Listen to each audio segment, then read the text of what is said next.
Di zaman yang silam, saat tanah Jawa masih dipenuhi dengan legenda dan mistik, terjadi kisah yang membelah alam nyata dan alam gaib.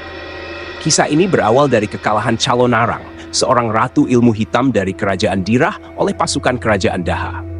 Empu Bahula, seorang pemuda pemberani, berhasil mencuri lontar sakti milik Calonarang yang membuat kerajaan Dirah kehilangan perlindungan ilmu hitamnya.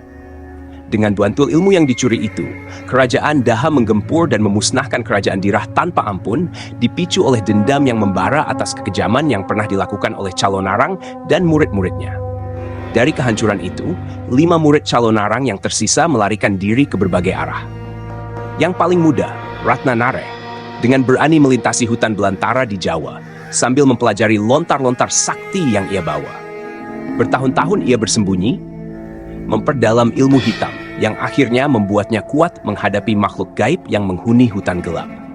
Selama 300 tahun, Ratnanareh menguasai ilmu-ilmu terlarang dan mempertahankan kecantikan serta kesegarannya, hingga akhirnya hasrat untuk kembali bertemu dengan manusia mendorongnya ke desa Wonontoro. Di sana, ia bertemu dengan Macan Sikepan, pemimpin desa yang berperilaku buruk. Namun, kejahatan Macan Sikepan berakhir malam itu juga saat ia mencoba mendekati Ratnanareh yang tidur. Dengan mantra pelindung yang dibuatnya, Ratnanareh tidak hanya melindungi dirinya, tetapi juga membunuh Macan Sikepan. Kehebohan terjadi saat warga menemukan Ratnanareh yang mengisap darah dari jenazah sang pemimpin desa. Kekuatan dan rasa takut yang timbul pada warga Wonontoro membuat mereka menerima Ratnanareh sebagai penguasa baru. Dengan kekuasaannya, ia mengadakan pertunjukan tari di gerbang hutan terlarang Alas Danda, menarik makhluk-makhluk gaib ke pertunjukan tersebut dan menyerap energi mereka. Namun, ini membangkitkan kemarahan Ratu Sarpamara, penguasa Alas Danda. Dalam pertarungan yang terjadi, Ratnanareh kalah dan dikutuk hidup abadi dalam kegelapan. Dalam kekacauan dan kekuatan yang diperlihatkan oleh Ratnanareh, ada satu sosok prajurit gaib yang terjebak oleh mantra yang kuat, sebuah energi yang tidak bisa dilepaskan atau diuraikan, bahkan oleh Ratu Sarpamara.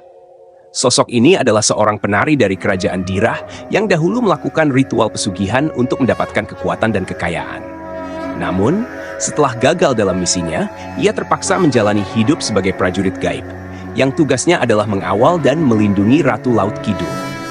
Setelah Ratnanareh dikalahkan dan dikutuk oleh Ratu Sarpamara, sosok prajurit gaib ini menolak untuk kembali ke alamnya dan memilih untuk terus hidup di antara manusia.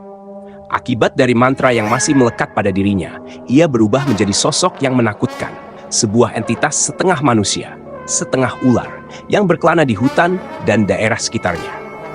Berbagai desas-desus dan cerita dari penduduk lokal mulai beredar, menggambarkan sosok misterius yang sering terlihat di sendang atau kolam pemandian daerah tersebut, terutama saat bulan purnama.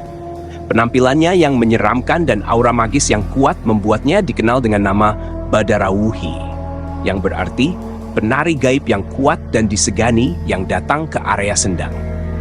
Nama ini segera menjadi legenda di antara masyarakat setempat, simbol dari kekuatan gaib yang tidak hanya terkait dengan kekuatan alam, tetapi juga dengan sejarah kelam dan tragedi yang terjadi di tanah Jawa.